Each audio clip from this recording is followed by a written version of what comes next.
mtazamaji wa Ipinda Online TV, tumekutana katika siku nyingine tukiangazia yale ya kimichezo ambayo tunataraji kukujuza katika siku ya hii leo. Siku nzuri sana, siku nyingine ambayo tutakwenda kutazama michuano ya klabu bingwa barani Afrika, lakini pia tutakwenda kuangalia pia michuano ya kombe la shirikisho barani Afrika, kuona katika hatua ya nusu finali nani anakutana na nani na kimsingi wamejipangaje, na tutatazama katika jicho kubwa la kiuchambuzi kuona yale ambayo yatajiri ama yatataraji kujiri katika michezo hii ya nusu finali hizi mbili, nusu finali hizi 4 ambazo zinataraji kuchezwa. Nusu finali ya upande wa kombe la michezo ya nusu finali kwa upande wa kombe la klabu bingwa, pamoja na nusu finali ya michezo ya nusu finali upande wa kombe la shirikisho. Utakuwa nami Isaya Edward Mardade Kizadumbaya, na nitakuwa mwongozaji wako katika kipindi hiki kizuri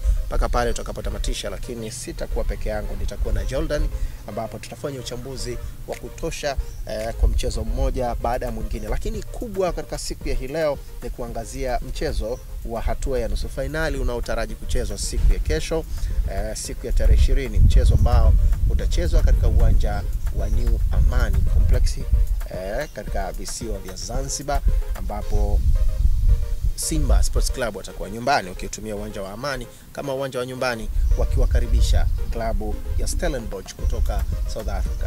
Simba wamefika katika hatua hii wakiwaondoa klabu ya Al Masry kutoka Misri, klabu ya wenyewe wanajiita wao ndio wazalendo, ndio klabu pekee katika taifa la Misri ambayo imeundwa na Wamisri wenyewe ukilinganisha na vilabu vingine katika kile kipindi cha ujenzi wa mfereji wa Suez, ndipo kipindi ambacho klabu hiyo imeundwa.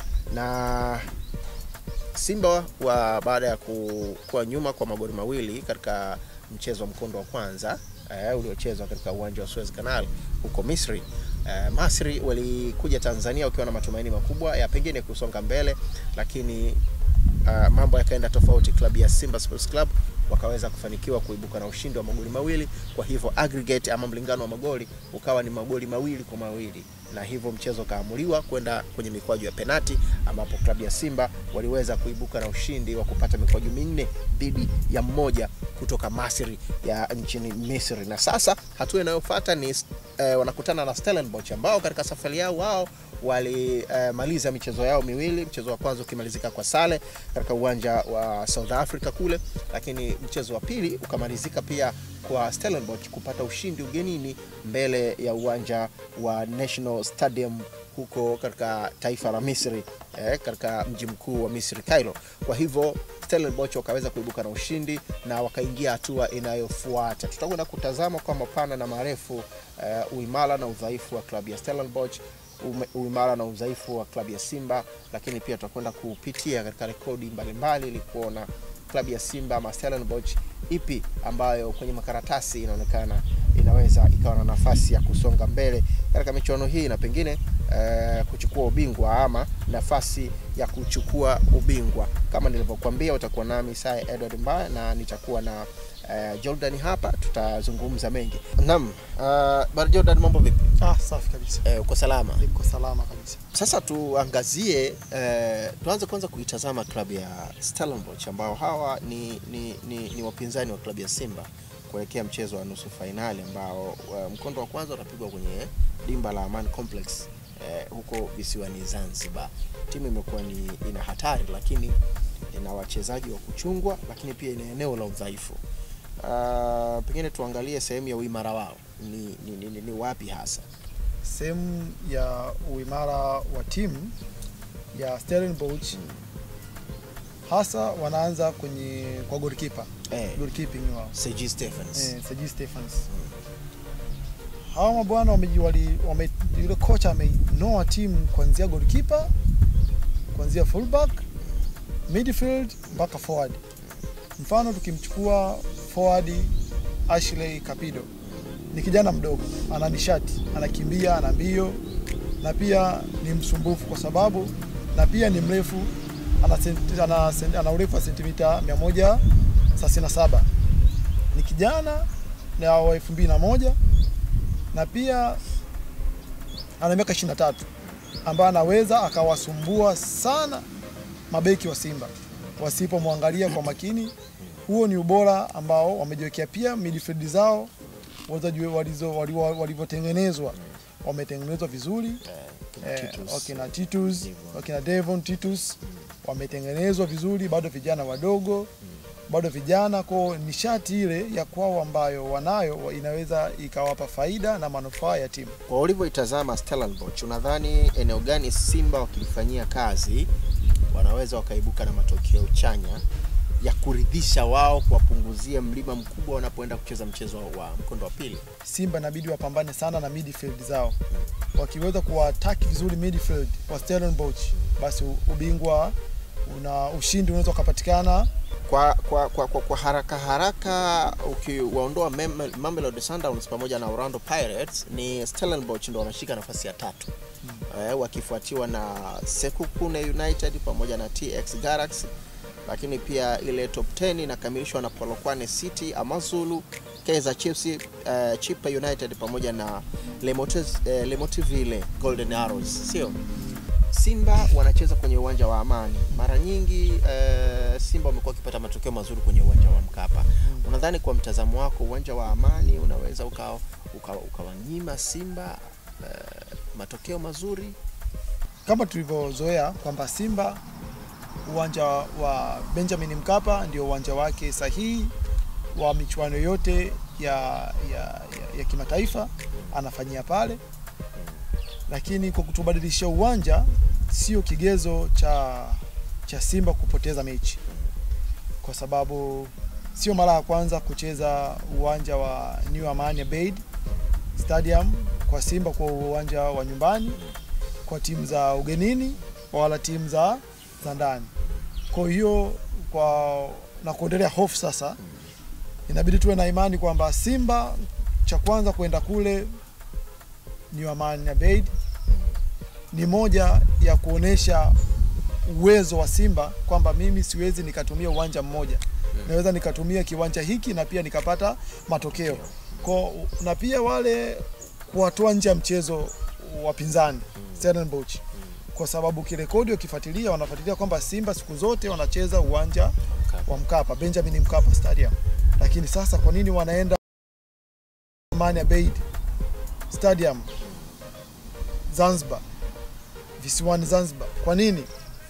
Kitu cha kwanza ni kumuondolea mpinzani wako kisaikolojia, kumuongezea safari. Tunasema unamuongezea safari moja, kwa maana safari ya kwanza ilibidi kumnyima utulivu wa akili, kumuondolea yale mawazo ambao Zana aliyojijengea kwamba mimi nitacheza uwanja wa Benjamin Mkapa. Kwa hiyo cha kwanza ni mbinu ambayo Simba kwa uzoefu wao wameona, ngoja sasa tuwabadilishie muonekano, taswira ya watu, yale mazoea waliyojengea, na pia kuwatoa nje ya mchezo wapinzani. Na sasa tutazame mchezo wa nusu finali ya klabu bingwa barani Afrika, mchezo wa Mamelodi Sundowns dhidi ya National Ahli. National Ahli katika hatua ile, watu wengi wanasema kuwa wakifika hatua hizo National Ahli hawana mchezo. Tumeshuhudia Mamelodi Sundowns wamefika hatua hiyo baada ya kumuondoa Esperance de Tunis kutoka Tunisia, Esperance akifungwa goli 1-0 katika uwanja wake. Unadhani kwa mtazamo wako ni nani kati ya hawa anaweza kuwa na nafasi kubwa ya kuweza kuvuka hatua? Cha kwanza, mechi sio rahisi. Mechi ambayo inachezwa Mamelodi na Al Ahly siku ya leo sio rahisi. Na kurejesha nyuma kidogo, kwa rekodi ya mabwana walipokutana miaka 2-3 iliyopita, Al Ahly ametoka na ushindi wa magoli mengi kwanza na ubingwa. Na kurejesha kidogo 2019 Al Ahly alishinda kwa magoli 5-0. Mamelodi Sundowns alishinda magoli 5-0.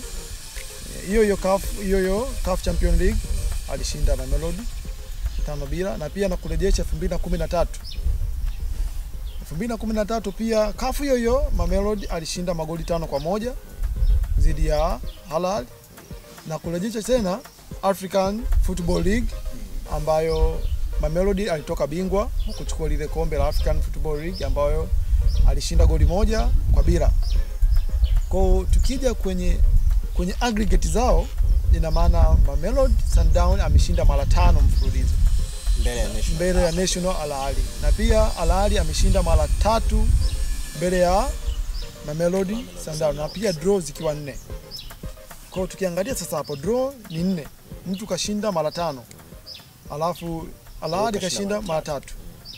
Tunakuja kuangalia sasa kipi kinachoamua. Je, unaamua ni timu husika au mchezaji mmoja mmoja? Unakuja ni mchezaji mmoja mmoja, wala sio timu kwa ujumla. Ina maana mchezaji mmoja mmoja ndiye anaamua matokeo. Ina maana wanapopata nafasi ndipo wanapoitumia kwa mchezaji mmoja mmoja. Mfano, mchezaji msumbufu sana katika timu ya Mamelodi Sundowns ni Peter Shalulile.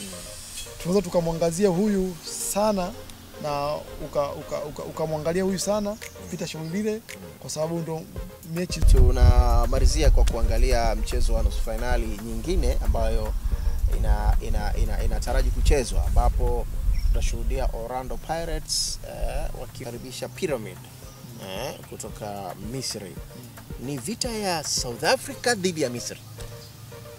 Yaani hiyo tunasema hizo ni vita. Huku Mamelodi, huku Orlando. Hiyo ni vita ya South Africa na Misri kiujumla, kwa sababu timu zote kubwa na kongwe zinakutana. Na pia ni kuoneshana ubabe, nani mkubwa kwa soka. Mfano kama soka la South Africa na soka la Misri.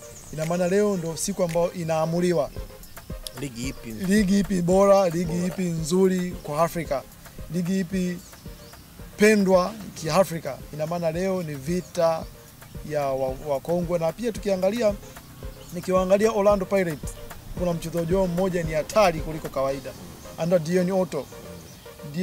Dion Otto alikuwepo toka Orlando Pirates anacheza na Simba kwenye zile goli 4-3 zile. Ina maana na Dion Otto alikuwepo aliweka kwa ni mchezaji mchezaji mkongwe, na pia ni mchezaji hatari wa Orlando Pirates kuliko Pyramid. Pyramid wana wachezaji wao ambao timu ndio inaamua matokeo, ila sio mchezaji anaamua matokeo. Lakini wanatoka striker wao Mayele, Fiston Mayele, Kalala.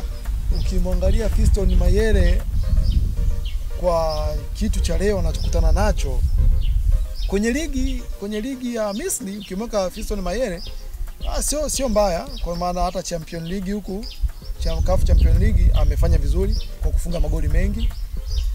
Ila kwa ukiangalia sasa timu kiujumla, anategemea sana timu imlishe kuliko yeye kujitoa. Wana muunganiko wa timu, ila sio mchezaji mmoja mmoja, tofauti na Orlando Pirates. Orlando Pirates ikishindikana timu, wanaweza mchezaji mmoja mmoja akipata nafasi anaitumia, hata haijalishi ipo kwa kiwango gani.